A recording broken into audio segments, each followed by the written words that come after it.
Good afternoon, everyone, and welcome back. This is going to be session 25 out of 47. Amazing sessions that have been going on. We just finished off the all of the industry partner, sponsor, vendor hall sessions, and they were excellent. Thank you all to the sponsors. We wouldn't be able to do all this stuff if it wasn't for all of you, and of course, all of you who are here with us live and on replay. And that's one of the best things about this, that you can register for this. The registration will always be available, and the replay as well. And it is an honor to have our first keynote speaker here for today. Thank you so very much for being able to come on and speak to our audience. And our keynote speaker is going to be Congresswoman Norma Torres with the California's 35th Congressional District, and her session today is going to be Unsung Heroes. Thank you again. It's an honor to have you here, and take it away. Thank you, and good afternoon, everyone. I am so thrilled to be with you today for Dare to Be Great 2021. Before I start, I want to thank Ricardo Martinez for inviting me today. I also want to take a moment to acknowledge the wonderful work he does through Within the Trenches media. Ricardo launched his podcast to shine a light on the incredible work and sacrifices of 911 dispatchers across the country every single day. He spent 13 years as a dispatcher, so he knows exactly what those experiences are like.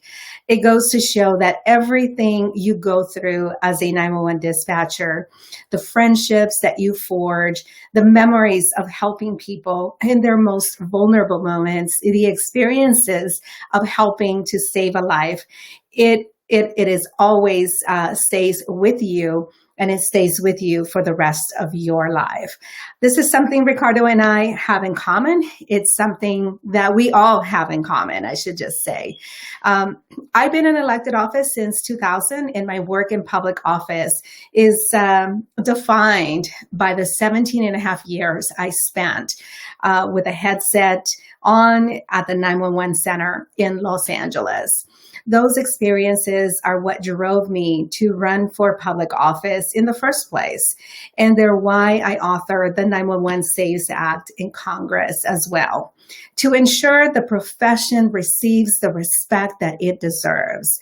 So let's talk about the profession and the sacrifices that 911 dispatchers make every single day. When most people think of first responders, they think of firefighters battling a blaze, EMTs rushing to a medical emergency, or police officers keeping our streets safe. Too often, though, people overlook a vital link in the response chain, the voice at the other end of the line when somebody dials 911. The reality is nothing could be more important to a successful emergency response than the person coordinating it, the first one to answer that call. Every time you pick up the line, you've thrust into a potentially life or death situation. The outcome depends on what you say or do next.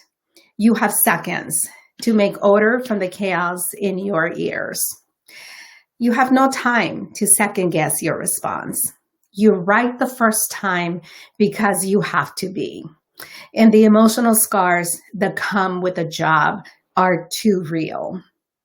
You go to work every day knowing that your community and your peers depend on you being 100% every day and every hour of every shift. And with the stakes so high, lives can be lost too. And that's a heavy burden to bear, but you bear it too.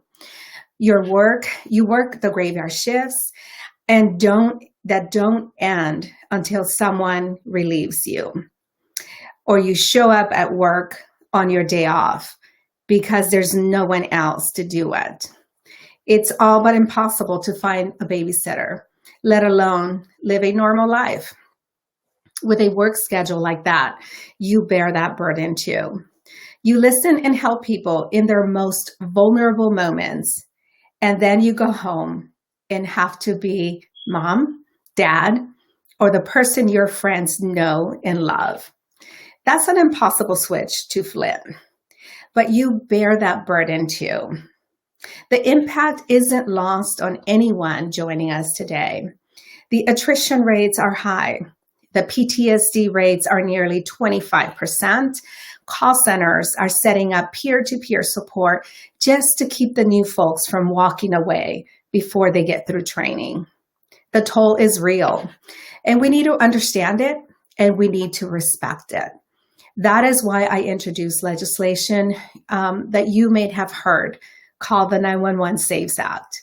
It makes absolutely no sense to me that the federal government categorized 911 dispatchers who make all of these incredible sacrifices as office and administrative support. That's the same category as secretaries, office clerks, and taxi cab dispatchers.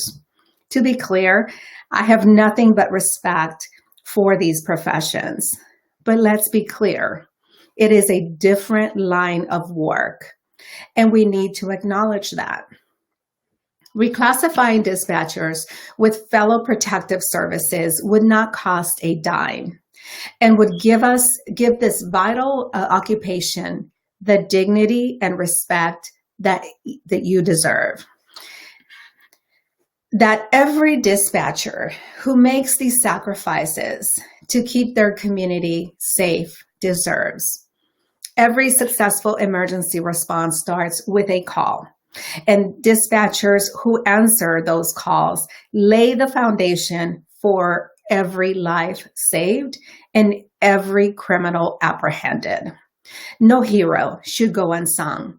And while dispatchers will save lives, whether they receive accolades or not, they shouldn't have to.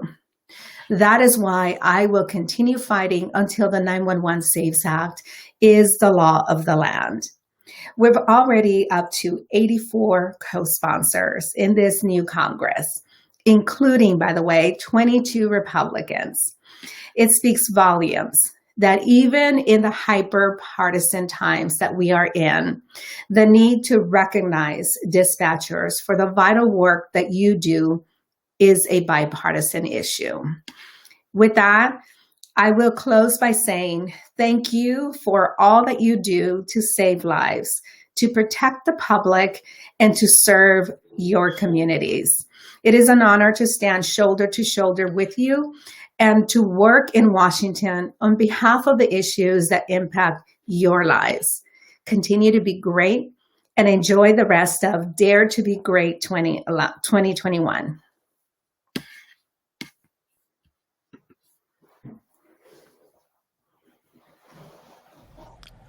Thank you so very much once again for being here. It's an honor, especially for the intro. That you had me in awe there. Thank you so very much for that. And anyone who is in the comments right now, any questions or any thoughts or anything here. We've got several that are in here, just giving praise. If you're able to, you can see in the comments and everything, just that how much everyone appreciates the fact that, you are fighting for all of dispatchers and call takers and everything for, the 911 Saves Act, and to get that recognition that, it's a new day, and it's about time, right? Absolutely. It is about time. The disrespect is real, and it is a change that needs to happen. So there is a question that came in here really quick, and it says, where are we with reclassification? I think it failed last year. So if you're able to share anything, on that at least. Yes, so we reintroduced the bill. We have about 80 co-sponsors for the bill. We're continuing to request a hearing on the committee of jurisdiction. So I think that right now the help that I need from all of you is to try to get more sponsors. So reach out to your member of Congress, wherever you are in the 50 states, and ask your member of Congress to join us in co-authoring this legislation. Also, contact your U.S. Senator and ask them to be a part of this coalition. This is excellent because there was a comment in here that came in as well. It's pretty much the same here, but they're saying North Carolina now has the ear of several of our representatives. What are other things we can do at the state level to assist with the 911 Saves Act? And they say we are walking the sidewalks in Raleigh and trying to put faces with our centers. That is awesome. Something else that you can do is host a 911 media open house. Let the folks in your local community, the newspapers, the broadcasters, come in and plug in, invite them to plug in and listen to a 911 call. I think, there is nothing more real or interesting for someone to hear what you do and to see what you do every single day. Have them walk a day in your shoes. And after doing that, after spending, a shift with you, are they going to continue to stand against this work in your classification that you deserve? I think not. Mm-hmm. I think the general public really needs to know and understand what you do. You are that calm voice, on the other end when things become, so tough that we have to dial 911. So thank you for doing that job. I know it is incredible work that you do. And I am sorry that you have to show off, your accolade. But I think we owe you accolades for the heroic work that you do. Yeah, it is interesting, right? You have someone come in and after they leave, they realize that they're most likely unable to do it. And I say that because, a couple times we had officers come into the center and help us for even an hour, and they were ready to go back out and say, you can have that because we can't do what it is that you guys do in here. So thank you for what you do. And so I agree fully, having people come in to actually sit there and go through it. There would not be any opposition. If they really understood, there wouldn't be an opposition there. No. Ricardo, one more thing. I think, writing letters to the editor, talking about what you do. When you have a successful story, when you help someone, if the officers, make contact with that person and they're willing to come forward and share their story with the general public, I would love to have some of that information to share with my colleagues, but I think it's really important for you to share them publicly. Now, one last question in here. It says, so with and I'm not sure how much you can say on this as well, but with the proposed NG 911 and, the money that's going to be spent with that, since mental health and training being so important, can we see, some of that money, I guess, for these other important issues with, NG 911? Absolutely. I mean, we see the technology advances, even since you and I, Ricardo, were, answering 911 calls. I mean, the last time I sat, and answered 911 calls was November of 2008. That's a long time ago. Things have changed. I used to have, 2 screens. I think now the average 911 dispatchers has 6 screens. So the mental health, the issues around, changing how the general public sees policing or public safety in general is evolving. And I can't say enough about the work of 911 dispatchers and how much, you can do to help bring about solutions to those issues and concerns. So get ready to embrace more change. I think your duties will continue to expand and evolve.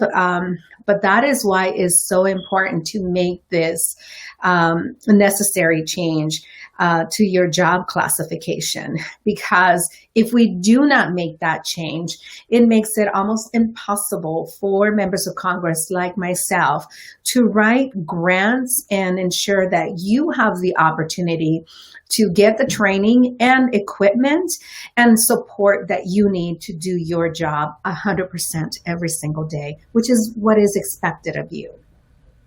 Do you think at all that there maybe sometimes pushback or the thought of reclassification has anything to do with the name, the dispatcher or call taker? Is that too general? Is that too much of a blanket name? Do we need something more like emergency communications officer or emergency communications specialist, something to that effect? Yes, and the trend is already happening. Hmm. Some of our, communities, PSAPs in some states, those changes are being made. I mean, what is a telecommunicator? No disrespect there, Hmm. but again, I think that this is an area where. Legislators like myself, the average legislator really has no idea what you do. We have been in the trenches, doing our jobs and doing it very, very well, by the way. Because of that, we have not had the negative media attention that is, often portrayed that makes change happen. Hmm. You haven't had any incidents like that or very minor incidents like that. We should be grateful to you, but we should not be sitting on the sidelines waiting for something like that to happen to make the change necessary. Right. Now, so some of us, not everybody uses it, but some of us, have our emergency medical dispatchers, EMD certified. Now, is that not, a way to help with that classification of first responders, or is it because more data is needed, or I mean, how does that work? I think traditionally, or at least what I have been told is Hmm. because, whether you're EMT or police dispatcher, you are sitting inside a building. You're not necessarily Hmm. responding to the scene. I would argue that you are responding to the scene in a different way. Right. Just like we are going to work every single day, but instead of being present because of a pandemic, we're doing it through Zoom, through, all of these other opportunities that we have to still come together utilizing technology. And that is where we have failed, to see that you are present when there is an invader in a room, in a home invasion happening, and that person dials 911. That puts you right there in the middle of the crime scene. And just as that, call that long ago, pushed me into a political world that I never wanted to be a part of, where 11-year-old Yahida was murdered. Her murder unfolded in my ears. So don't tell me that I was not there and present, because guess what? You utilize that tape recording and you utilize my testimony in court because I was there present when that crime occurred. And I think that that is the difference. And that is the debate that we have to insist on today, that we have been too shy to talk about in the past. Right. Yeah. We are definitely not there physically, but mentally and emotionally. I mean, you gave me goosebumps as you're talking about your story here just now. I mean, it sticks with us, and all of us here, and me listening to you. I know what you're going through. We've been there, Even and that's one of those things. We're not there physically, but mentally and emotionally, we're there from the beginning all the way to the end and beyond, and it sticks with us. Yes, we can all count the number of babies whose first cries we heard as they were being born.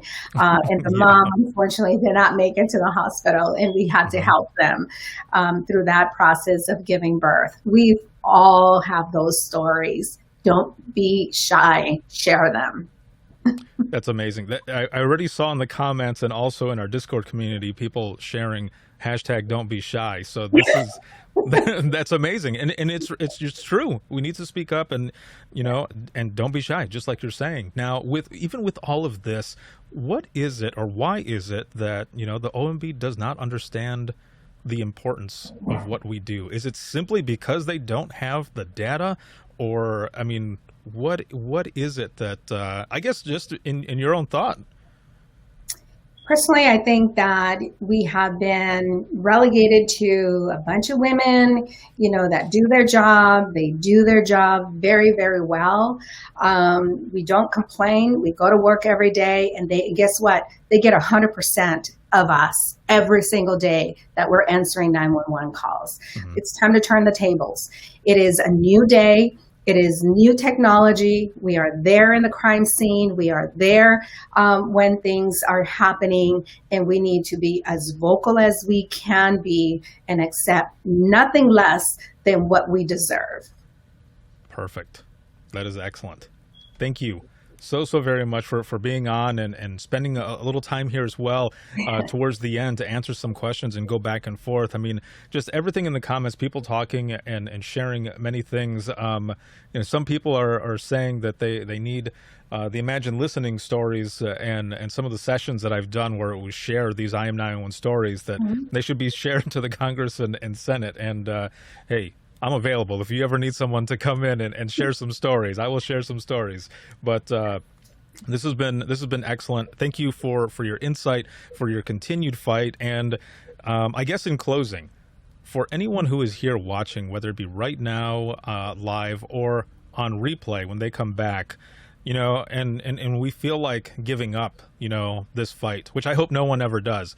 But if anyone ever gets to a point where they feel like, maybe it's not going to happen, what do you say to that? What do you say to those who might feel like throwing in the towel? I would be a millionaire if I threw in the towel every time someone said it is not going to happen. Mm-hmm. Every time someone said a 911 dispatcher could never get elected to Congress. I proved them wrong. We are going to prove them wrong. We need to stand united on this issue, no matter what else is thrown at us. We need to be our own spokesperson.